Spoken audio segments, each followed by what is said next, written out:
네, 안녕하세요. 강의 시작하도록 하겠습니다. 2025년 중환자실 의료 관련 감염 감시체계 실무자 교육 폐렴편이 되겠습니다. 저는 삼성서울병원 감염내과 조선영입니다. 이번 강의 주제는 이번에 다시 나온 코니스 매뉴얼 2024년을 기준으로 하였고요. 이전 매뉴얼에서 좀 바뀐 부분이 있습니다. 이제 추가된 부분이 있는데 그 부분에 대해서는 제가 추가라는 표시를 따로 이제 해두었기 때문에 이제 그 부분 조금 더 유념해서 봐주시면 될 것 같습니다. 강의 시작하도록 하겠습니다.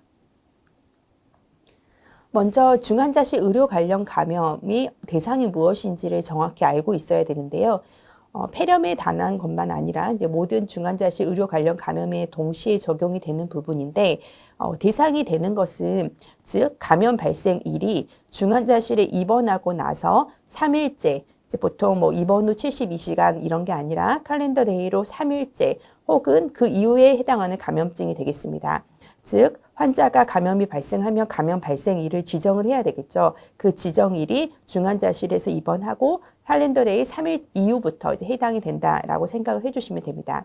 그래서 보시면은 중환자실 입실에서 ICU 데이 3일째부터 감염 발생일이 된다면은 잡을 수 있는 거고, 그러면 만약 그 전이다. 중환자실에 입실했지만 3일이 되지 않은 상태에서 감염 발생일이 잡혔다고 한다면은 그것은 입실시에 가지고 있었던 감염 POA라고 정의를 하게 되고 이 부분은 중환자실 의료 관련 감염은 아니겠죠.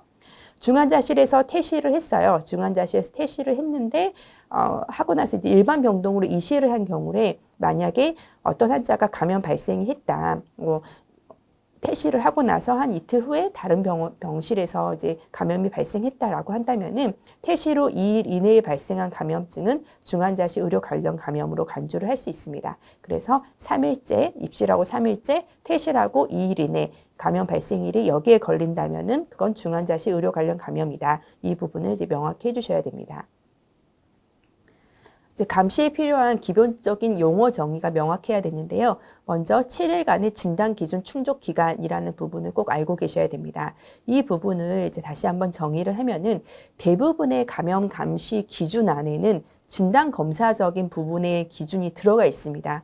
예를 들어서 그거는 뭐 혈액배양이라든지 이와 같은 검체 검사 결과가 있을 수도 있고 혹은 폐렴 같은 경우에는 영상 검사 결과가 있을 수도 있습니다. 그래서 이 7일간의 진단 기준, 충족 기간을 잡는 그 기준일은 감염 발생일하고는 좀 다른 개념인 거죠. 최초로 이 감시 기준을 충족하는 진단 검사가 이제 시행된 날, 만약 양성이었다고 한다면은 그 양성인 날이 1순위가 되고 만약에 그 감염 진단을 할 때 진단 검사가 기준에 들어가 있지 않다. 진단 검사가 정의 기준에 없다라고 한다면은 증상이라든지 징후도 이제 2순위로 들어갈 수는 있지만 기본적으로는 진단 검사가 1순위로 들어가서 그 날을 기준으로 3일 전, 3일 후 그러면 총 7일이 되는 거죠. 그 7일 안에 그 감염을 진단하기 위한 모든 진단 기준이 이 7일 안에서 만족이 돼야 된다는 뜻입니다. 근데 여기서 추가된 부분이 있는데요. 우리가 뉴모, 폐렴을 진단할 때는 그럼 무조건 최초 진단 검사는 엑스레이 이상으로부터 시작을 하는구나 이렇게 판단할 수 있는데 뉴모2 같은 경우는 그 정의 기준에 미생물 검사가 들어갑니다. 그래서 뉴모2를 진단할 때는 혈액 혹은 특정 부위 검체에서 타당한 원인 미생물이 동정되는 것이라는 진단 검사가 하나 있고 또 영상 검사가 있습니다. 그래서 이 둘 중에 만약에 그 미생물 검사가 먼저 시행이 되었다라고 하면은 그것을 가지고 기준으로 해야 된다라는 부분이 추가가 되었습니다. 그 다음에 이제 동일 감염 불가 기간이라는 것도 이제 중요한데 결국은 중환자실에 입실한 환자들은 감염이 반복적으로 발생되는 경우가 많죠. 그래서 그거를 계속해서 잡을 수는 없는 거고 만약에 동일한 종류의 감염이 또 생겼다라고 했을 때 새로운 감염으로 보고하지 않고 14일간은 그냥 미생물이 많이 추가된다고 하면 그것만 추가를 하는 거고 새롭게 잡지 않는다는 건 거죠. 그래서 보시면은 만약 어떤 환자가 폐렴이 진단이 됐는데 14일 이내에 또다시 엑스레이가 악화되는 그런 소견이 보였다 하더라도 그걸 새로운 폐렴으로 진단하지 않는다는 뜻이 되겠습니다. 그래서 이 RIT 기간이라는 거는 그럼 14일인데 뭘 기준으로 14일을 보느냐? 바로 감염 발생일. 대부분은 감염 발생일이 임상 증상인 경우가 많죠. 뭐 열이 난다던가 이제 그로부터 14일간 RIT 기간을 둔다. 만약에 같은 종류의 감염인데 균이 좀 다르게 나왔고 그 균이 우리가 원인균이라고 할 수 있다라고 한다면은 기존 감염에 추가된 병원체만 추가를 합니다.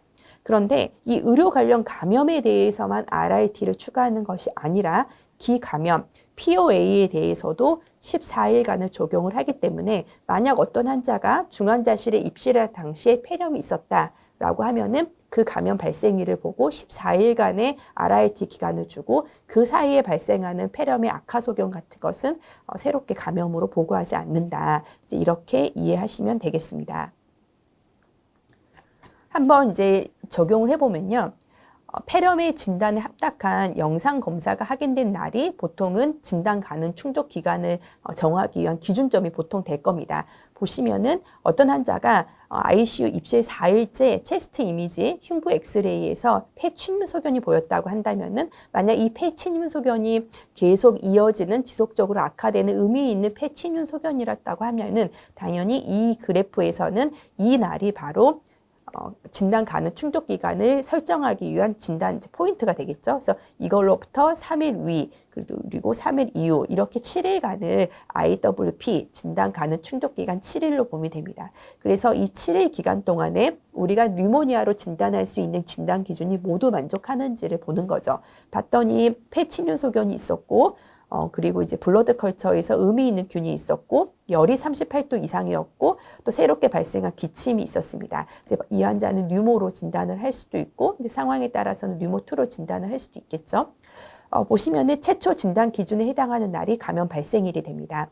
즉 보니까 여기서 임상 진단 기준에서 체스트 이미지가 먼저 있었다라고 한다면은 이날이 감염 발생일이 돼서 이날로부터 14일간이 이제 RIT 기간이 되겠죠. 그런데 만약에 이 환자가 ICU 4일째 엑스레이 이상이 있었는데 만약 3일째 그에 선행해서 임상 증상이 있었다고 합니다. 예를 들어서 피버가 38도가 이 ICU 대에 3일째 있었다고 한다면은 감염 발생일은 3에서부터 시작을 해야 되겠죠. 그래서 3에서부터 14일로 내린다는 것. 하지만 그 IWP는 바뀌지 않겠죠.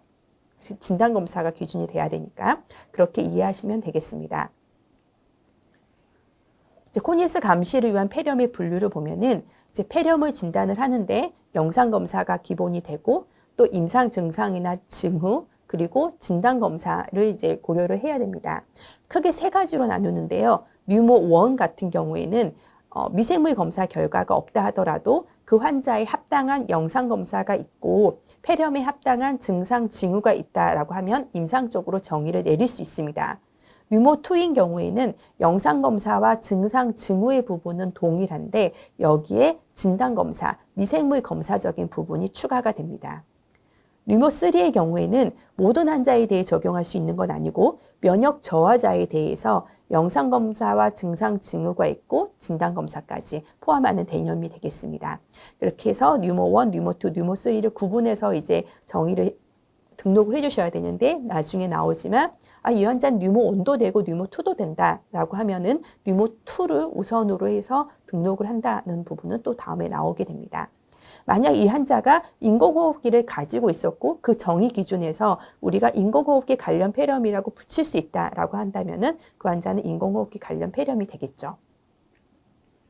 먼저 임상적으로 정의한 폐렴 뉴모 1에 대해서 보겠습니다. 가장 첫 번째 조건은 영상검사가 만족이 돼야 되죠. 영상검사를 이제 찾아내야 되는데 가장 기본적인 거는 중환자실에 입시한 환자들은 여러 가지 이유에 의해서 엑스레이가 정상적이지 않은 경우가 많기 때문에 하나의 엑스레이 소견만을 가지고 판단하기는 어렵다. 그래서 정의 기준에서 2 이상의 연속적으로 시행한 흉부 엑스레이 검사에서 새롭게 발생해야 되겠죠. 예전부터 있던 것이 아니라 새롭게 발생을 했는데 3일 지났더니 그게 없어져 버렸다라고 하면 그건 폐렴이라고 볼 수가 없겠죠. 기본적으로 폐렴은 어느 정도 지속이 되거나 악화되는 그런 소견이 보여야 된다는 겁니다. 그런데 이제 이 부분에 대해서 조금 더 자세하게 설명을 하는 부분이 있는데 예전에는 1, 2 두 가지의 주석이 붙었는데 이번에는 14, 한 가지 주석이 더 붙었습니다. 그래서 그 부분에 대해서는 좀 이따 설명을 드리도록 하겠습니다. 그럼 어떤 엑스레이 이상 소견이 있어야 되느냐? 폐침윤 혹은 폐경화, 폐공동 이런 것이 폐렴을 의미하는 영상학적 판독 소견이 되겠습니다.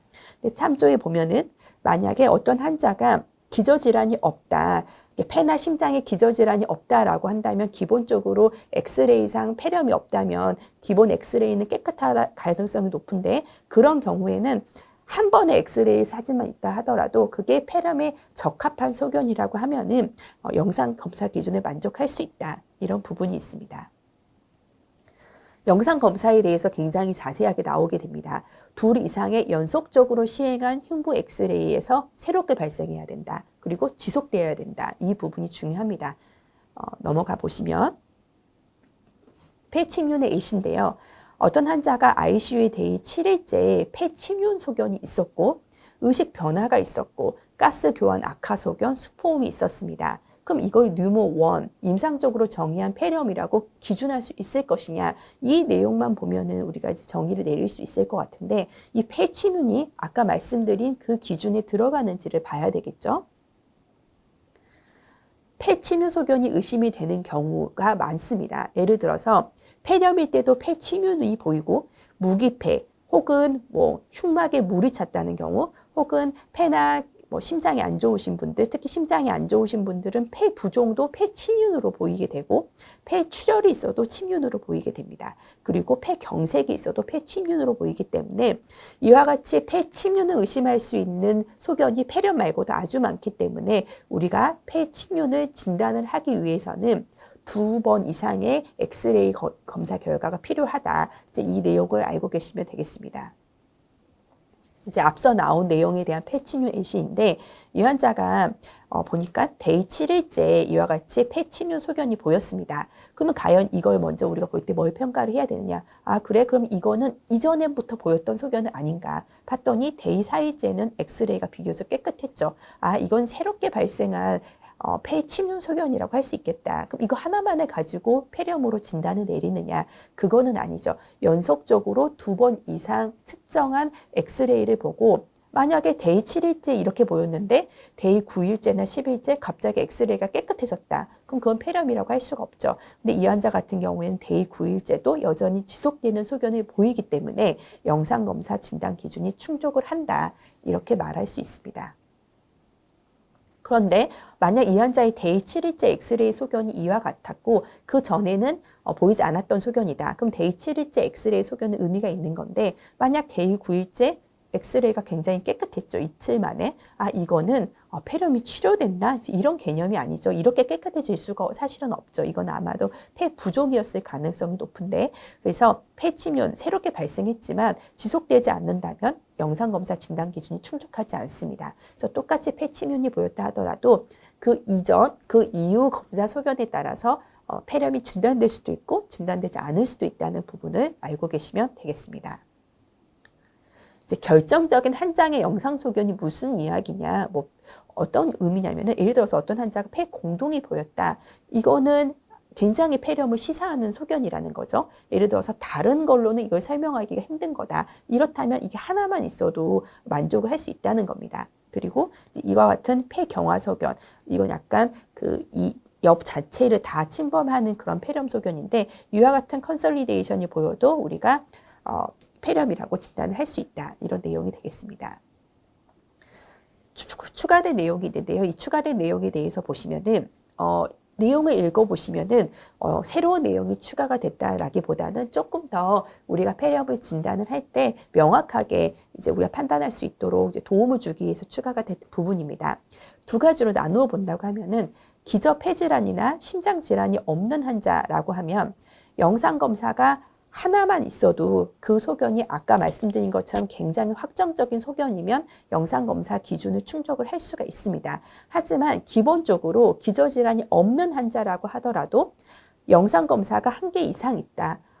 보통은 중환자실에 들어오게 되면 굉장히 많은 이제 엑스레이를 찍게 되잖아요. 당연히 한 개 이상의 영상 검사가 있는 가능성이 되게 높죠. 그래서 그런 경우에는 기본적으로는 기저질환이 없다 하더라도 1년의 영상 검사를 다 보고 판단을 해야 됩니다. 근데 만약 위에 같은 경우에는 예를 들어서 환자가 엑스레이상 폐렴을 보이는 소견이 딱 있었는데 한 며칠 있다가 그 이후에 찍지 않고 사망을 해버렸다. 그럼 그 다음 건 없다. 그럼 어떻게 하느냐. 이제 그런 거에 관한 개념이 될 거고요. 그럼 만약 1년의 영상검사를 보는데 대체 언제까지 계속 엑스레이를 볼 거냐. 보통은 첫 영상검사일로부터 7일 이내, 7일 정도의 기준을 두고 지속성을 검토하면 된다는 부분이 있습니다. 만약에 어떤 환자가 폐 또는 심장에 기저질환이 있다라고 한다면은 한 장의 엑스레이 소견만으로는 판단하기가 힘들고 기본적으로 2개의 영상검사를 보는데 그 2개의 기간은 7일 이내를 기본으로 해서 이게 비감염성 폐질환이냐 아니면 진짜 폐렴이냐를 감별해야 된다는 부분이 추가가 되었습니다. 또 2024년 매뉴얼에 제가 아까 2개 이상의 영상검사를 가지고 판단을 하는데 그 주석 부분에 1, 2였다가 1, 2 그리고 14가 됐다고 말씀을 드렸는데 이제 그 부분이 이 내용 14번 주석 내용이 되겠습니다. 어떤 내용이냐면은 영상검사에서 첫 번째 영상검사를 봤는데 폐렴이 굉장히 모호해요. 그러면은 우리가 아까 계속 말씀드린 것처럼 7일 이내에 시행한 후속적인 영상검사를 봐줘야 되겠죠. 근데 그게 만약에 굉장히 결정적인 거예요. 그러면 당연히 첫 영상검사 결과까지도 진단 요소로 사용할 수 있다는 것입니다. 그러니까 이 2번째 것만 확실했으니까 이 2번째 것만 집어넣어야지가 아니라 이 첫 번째 것도 폐렴이 좀 의심이 된다. 하지만 조금 모호했다라고 하면은 첫 영상검사 소견도 진단 요소로까지 사용할 수 있다라는 부분이 있고, 근데 만약에 결정적인 후속 영상검사 결과를 찾지 못했어요. 뭔가 여전히 폐렴이 의심이 되지만 결정적인 소견은 아니라고 한다면은 임상적인 상관관계, 만약에 이 환자가 폐렴에 대해서 항생제 치료를 시작을 했다라고 한다면은 이 영상검사 결과를 진단 요소로 사용할 수 있다라는 부분이 추가가 되었습니다. 근데 이제 이 부분에서 우리가 이제 오해하면 안 되는 것이, 잘못 이해하면 안 되는 것이, 그러면 의사가 폐렴이라고 생각하고 항생제를 쓰면 그냥 다 폐렴이라고 진단 넣으면 되는 거냐? 그거는 아니죠. 우리가 그 영상검사만으로는 진단하는 게 아니고 또 증상이나 징후라는 부분이 있기 때문에 바로 여기서 사용할 수 있다는 것은 폐렴으로 진단을 내릴 수 있다는 뜻이 아니라 이 영상검사를 의미 있는 진단 요소로 사용할 수 있다는 부분입니다. 그래서 이 부분에 대해서 잘 해석을 하셔야 되겠습니다. 영상검사 소견 부분인데 이건 어떤 부분이 되겠냐면은 예를 들어서 우리가 영상검사 내용을 보면 판독이 굉장히 다양하게 나오죠. 예를 들어서 아까 나온 뭐 침윤, 인필트레이션, 컨솔리데이션 이렇게만 표현이 되는 게 아니죠. 뭐 증가된 오페스토타 있었다. 이게 폐렴일 수도 있겠다. 이렇게 판독이 나오는 경우도 있고 혹은 헤지니스라는 표현을 쓰기도 하면서 아 이거는 ARDS일 수도 있고 이퓨전일 수도 있고 뉴모니아일 수도 있다. 이제 이런 것들이 다 조금은 모호한 소견이 되겠죠. 세 번째로는 펄모너리 이데마라고 줬는데 DDX로는 또 에이티피컬 뉴모니아도 이렇게 보일 수 있다. 이렇게 준 거예요. 그래서 우리가 판독에서 폐렴 이렇게 주는 경우는 사실 거의 없습니다. 그렇기 때문에 폐렴이라고 명확히 기술 안 됐다고 해서 이 영상검사는 의미가 없어 라고 그냥 제끼는 것이 아니라 만약에 여러 가지 임상 징후까지 다 봐서 적합한 임상적 상황이라고 한다면은 그 판독에서 이거는 폐부종이다. 명확하게 이거는 만성폐쇄성 폐질환에서 보이는 것이다. 뭐 이런 식으로 다른 기저질환에 의한 소견이라는 말이 명확하게 나오지 않는다고 한다면은 이런 소견이 모두 다 폐렴일 수 있다라고 생각하고 신중하게 고려를 해야 된다라도 판단을 하시면 되겠습니다.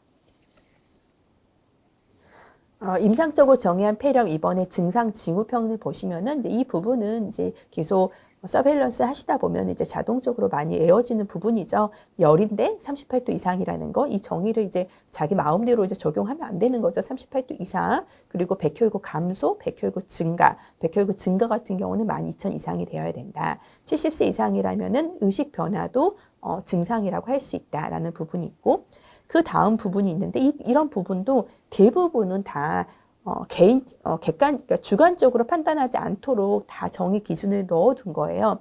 새로운 농성 객담이다. 그럼 이 농성 객담을 어떻게 정의를 내릴 거냐? 그냥 간호사가 봤을 때 조금 객담이 뭐 퓨룰런트했다, 뭐 농성 객담이 보였다라고 써놨으면 그거를 농성 객담이라고 볼 거냐? 이제 그거는 아니고요.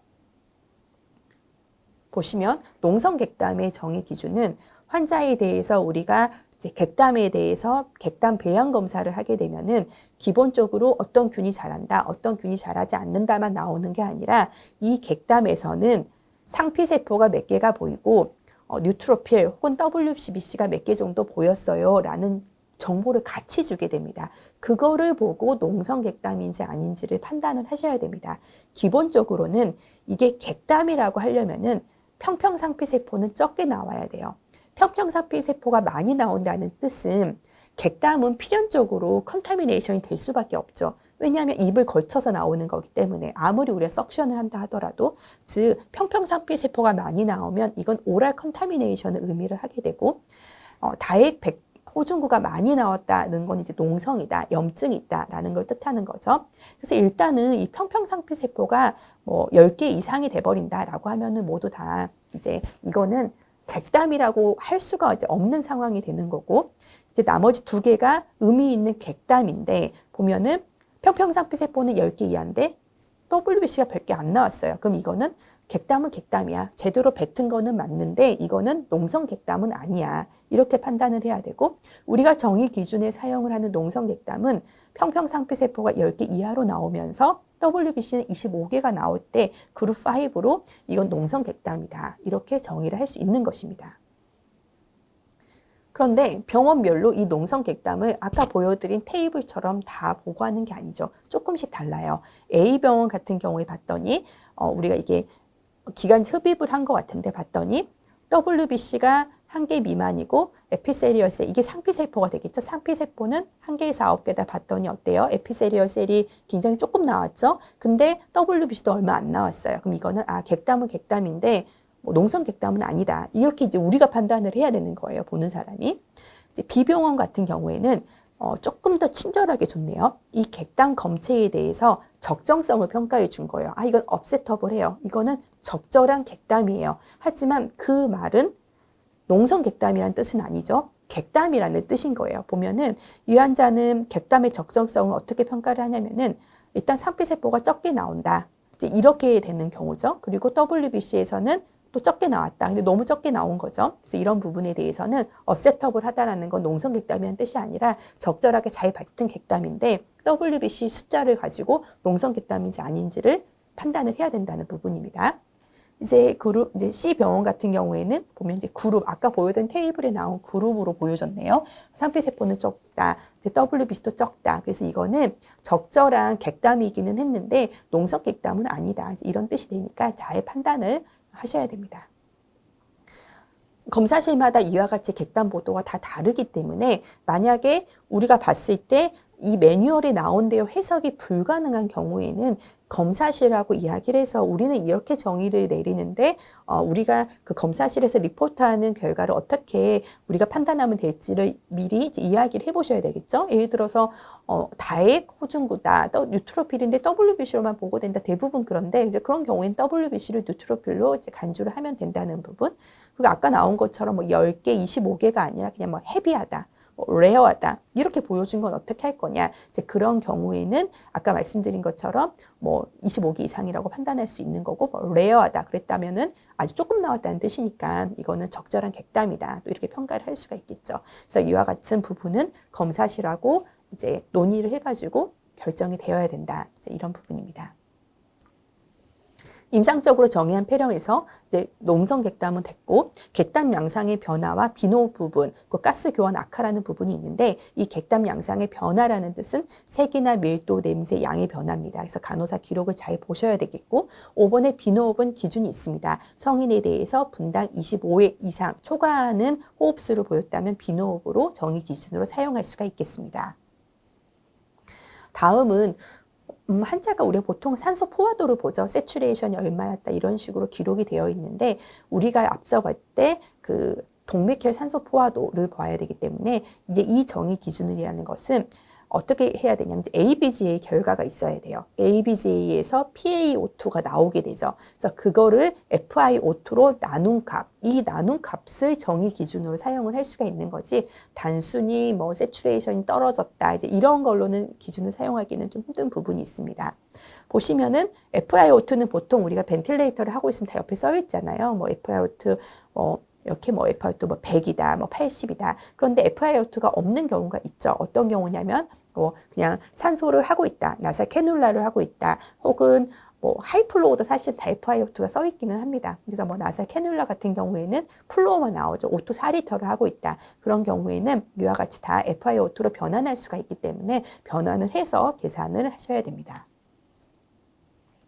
다음은 뉴모2가 되겠습니다. 뉴모2는 뉴모1하고 똑같아요. 영상검사와 증상지우는 똑같은데 미생물 검사가 있습니다. 그리고 이 미생물 검사를 크게 두 가지로 나눠놨는데 세균성 혹은 진균성이 하나고 바이러스성 레지오넬라, 클라미디아, 마이코플라즈마 이런 부분을 두 개로 나눴는데 이제 두 개로 나눈 어떤 기준을 보시면은 우리가 바이러스나 레지오넬라 폐렴, 클라미디아 폐렴, 마이코플라즈마는 배양에서 나오지는 않아요. 뭐 실험실 우리 병원에 있는 진단 검사에서 배양을 할 수도 없고 그래서 이런 부분은 주로 우리가 뭐 PCR로 한다던가 혹은 뭐 혈청학적 여러 가지 다른 방법으로 진단을 내리기 때문에 위에 나오는 배양으로 해결이 될 수 있는 세균이나 진균 폐렴하고 좀 구분을 해놨다 이렇게 생각하시면 되겠습니다. 이제 먼저 세균이나 진균 폐렴을 보시면은 미생물 검사로 사용할 수 있는 검체가 있어요. 검체가 일단 혈액 배양 사용할 수 있고 흉막액 사용할 수 있고 그 다음에 최소한으로 오염된 아주 호흡기 그 검체를 사용을 할 수 있는데 그냥 기관 삽관하고 있는 환자에서 우리가 깊게 넣어서 뭐 뽑아냈다라고 해서 사용할 수 있는 게 아니라 기본적으로는 기관지 내시경을 통해서 얻어낸 검체만을 인정을 한다라고 생각을 하시면 됩니다. 그래서 혈액배양 양성인데 다른 부위에 감염이 없다. 그러면 사용할 수 있고 흉막액에서 나온 배양도 사용할 수 있는데 여기서 중요한 거는 우리가 체스트 튜브를 오래 가지고 있는 환자도 있잖아요. 그런 환자에서 굉장히 반복적으로 우리가 팔로우업으로 컬처를 내는 경우가 있는데 그런 것은 해당되지 않고 흉강청자를 한다는 거는 오염의 이슈가 없죠. 바로 그때 소독하고 바로 찔러서 받아내는 거니까. 그래서 흉강청자를 해서 받았든지 아니면 흉관을 삽입하고 24시간 이내 그러니까 더 오래 지속이 되면은 흉관 안에 들어있는 콜로니제이션이나 컨타미네이션을 배제할 수 없기 때문에 이런 시간 개념이 들어가 있다는 부분을 꼭 알고 계셔야 됩니다. 그리고 기관지 내시경에서 한 것을 인정한다. 정량 배양 검사를. 그리고 물론 이제 우리가 일반적인 세균성 폐렴을 뭐 폐 조직 검사를 통해서 하거나 뭐 그런 경우는 거의 없지만 주로 이 폐 조직 검사는 곰팡이에 관한 부분입니다. 진균, 그것도 사상균, 캔디다가 아니라 우리가 보통 그 면역 저하자들이나 이런 경우에는 아스퍼질로시스, 그 사상균인데 그 아스퍼질로시스에 의한 폐렴이 생길 수 있죠. 그런 경우에는 우리가 조직 배양 검사를 하면은 거기서 진짜 그 진균의 균사가 보이게 되죠. 혹은 그 폐실질을 침범하는 부분, 이런 부분을 이제 우리가 사용할 수 있다라는 것이 되겠습니다. 그래서 보시면은 뭐 PSB라는 표현이 나오는데 사실은 이거는 지금 우리가 폐렴을 진단하기 위해서 하는 거는 뭐 거의 없다고 생각하시면 되고 그냥 우리가 기관지 내시경을 통해서 얻은 검체를 그 합당하며 사용할 수 있다. 이제 요 정도 생각하시면 되겠습니다. 이렇게 이제 기관지 내시경을 집어넣어서 여기서 우리가 이제 라비지 발을 해가지고 얻어낸 검체를 사용할 수 있는 거죠. 그러면 우리가 정량 배양 검사의 기준이 있어요. 그래서 그냥 발을 통해서 컬처를 했는데 나왔다라고 해서 다 사용할 수 있는 게 아니라 우리가 만약 기관지 내시경을 통해서 얻은 검체라고 한다면은 아무리 컬처 양성이라고 하더라도 그 결과가 10의 4승 이상인지를 봐주셔야 됩니다. 좀 이따 A씨가 나오기 때문에 그 내용 한번 확인해 보겠습니다. 보시면 우리가 일반적으로 경기관지 흡입 검체를 많이 배양 검사를 하잖아요. 근데 이 부분은 뉴모2에서는 사용을 할 수가 없고 보시면은 보통 경기관지 흡입 검체에서 배양 검사를 하면 어떤 균이 나오고 뭐 병원마다 보고 양식은 좀 다를 수 있지만 뭐 많이 나왔다 이런 식으로 반정량적으로 결과를 리포트를 해주는데 발 검체인 경우에는 보시면은 스타필로코커스 오레우스가 나왔어요. 근데 8 곱하기 10의 3승이다 라고 정량적으로 우리한테 수치를 제시를 해주는 거죠.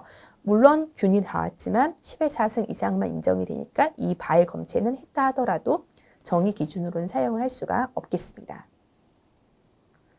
이번에는 뉴모2, 이제 바이러스, 레지오넬라, 클라미디아, 마이코플라즈마처럼 아까 제가 말씀드린 것처럼 배양을 통해서 이건 진단하는 게 아니죠. 보면은 뭐 PCR, 대부분 요즘 PCR을 많이 하고, 혹은 뭐 레지오넬라 같은 경우는 소변, 그 레지오넬라 양성인지, 항원 양성인지도 보기도 하죠. 그래서 이런 부분을 이제 진단 기준으로 사용할 수 있다라는 부분입니다.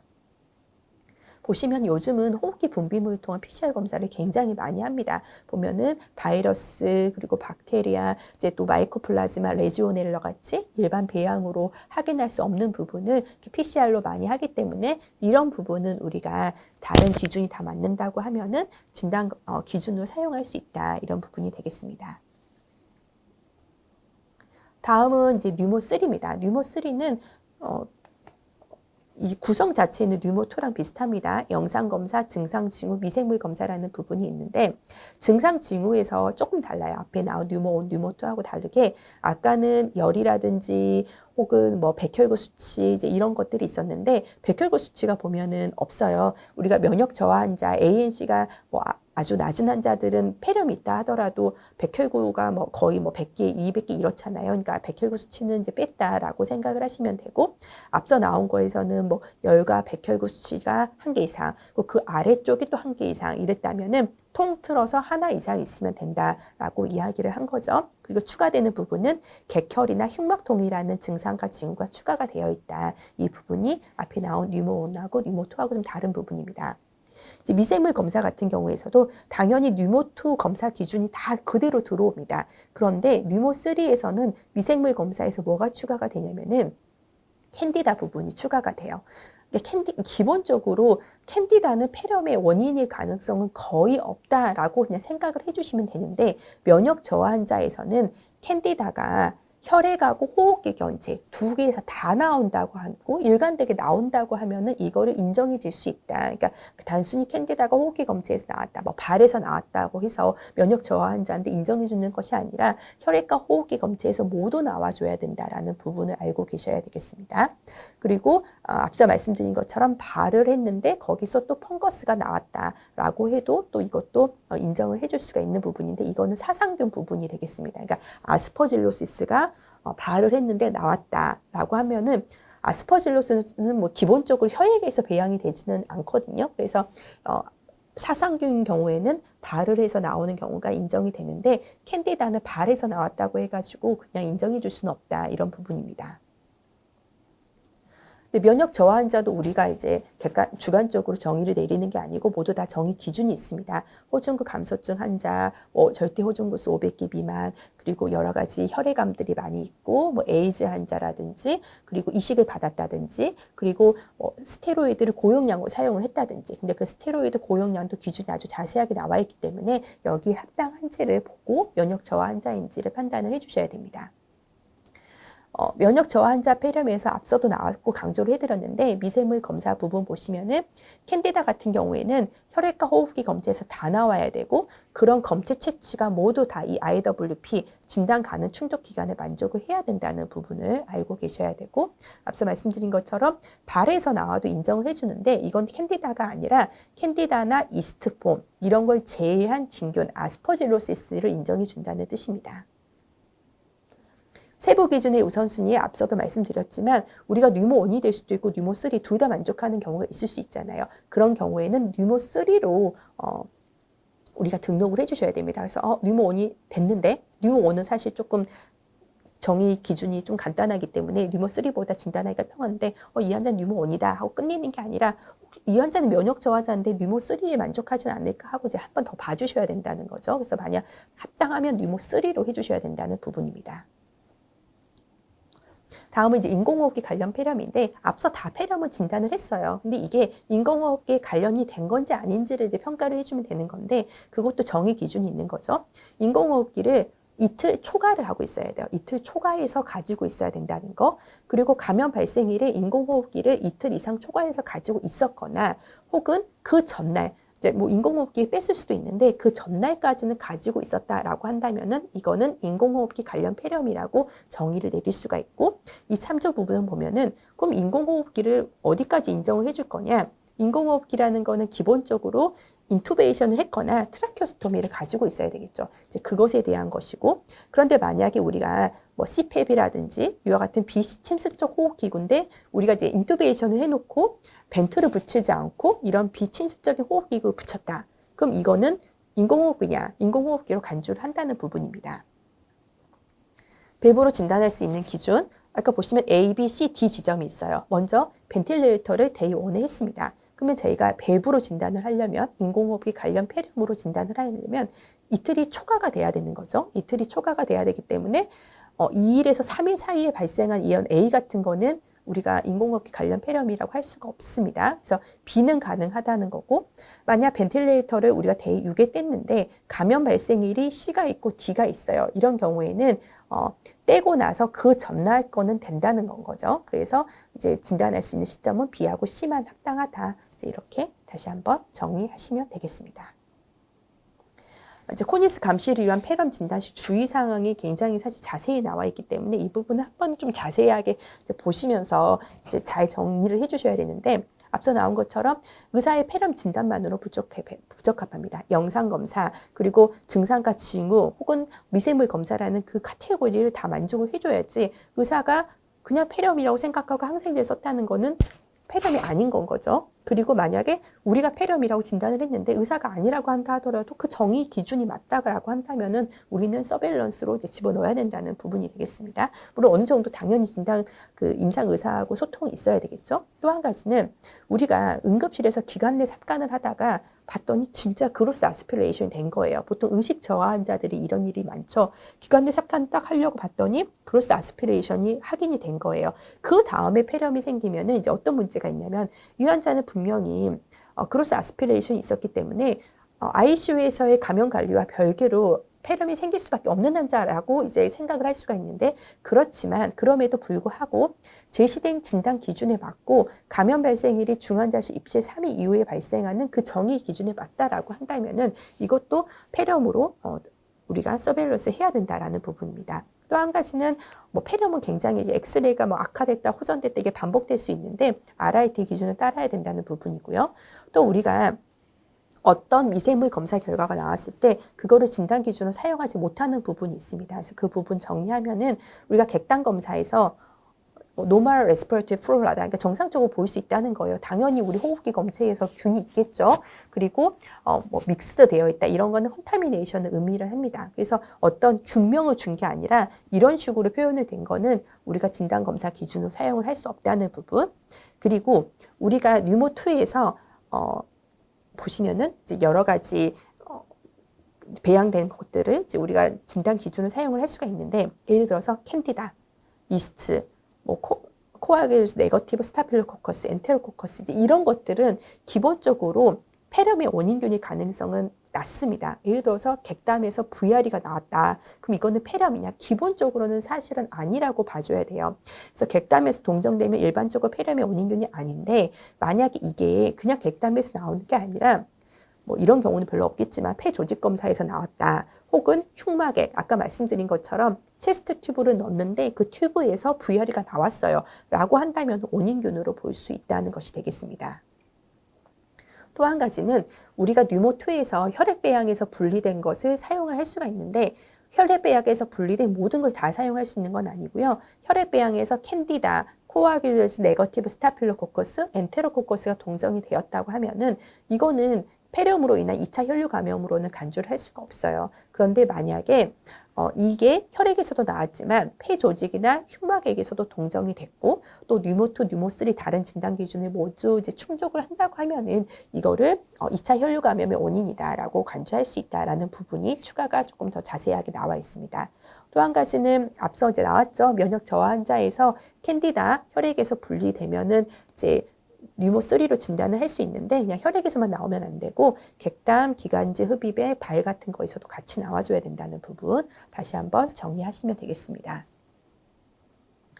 폐렴 진단 시 주의사항이라고 해가지고 원래 있었는데 아까 말씀드린 부분은 다 예전 매뉴얼에 어느 정도 있었던 부분인데 이번 매뉴얼에 추가된 부분이 있어요. 근데 추가된 부분이긴 하지만 이제 내용을 읽어보면 사실은 우리가 서베일런스 하면서 어느 정도 다 적용을 했던 부분을 조금 더 명확하게 그냥 기술을 해뒀다고 생각을 하시면 됩니다. 읽어보면은 우리가 이제 폐렴의 기감염 여부를 결정을 하는데 우리가 ICU에 입실해가지고 발생하는 그 중환자실 획득 의료 관련 같은 경우에는 엑스레이가 굉장히 사용할 수 있는 게 생각보다 많죠. 여러 번 찍기 때문에. 그런데 POA 같은 경우에는 뭐 다른 병원에서 뭐 전원을 왔다 이런 식으로 폐렴의 그 기감염 여부 POA를 결정할 수 있는 엑스레이가 별로 없을 수가 있어요. 그러니까 하나밖에 없는 경우도 있을 수가 있겠죠. 이 기감염을 결정하기 위해서. 그래서 그런 경우에는 이 환자가 폐나 신장 기저질환이 있든지 없든지 간에 그 POA를 결정하기 위한 영상 검사는 하나만 있어도 만약에 충족을 한다고 하면은 간주할 수 있다는 부분, 이 부분이 추가가 됐고요. 또 한 부분은 우리가 폐렴을 진단한다. 모든 의료 관련 감염을 진단을 할 때 모든 진단 요소가 그 진단 가능 충족 기간 IWP 내에 존재를 해야 되잖아요. 그런데 아까 폐렴은 워낙에 하나만으로 볼 수가 없고 2개 이상의 연속된 걸 봐야 되고 그 2개 사이는 7일 이내다라고 하다 보니까 두 번째 영상 검사가 첫 번째 검사일로부터 7일 이내이긴 한데 이 IWP에서 넘어가는 경우가 있을 수가 있어요. 그런 경우를 하더라도 만약에 두 번째 영상 검사를 통해서 이 첫 번째 영상 검사도 폐렴이었어.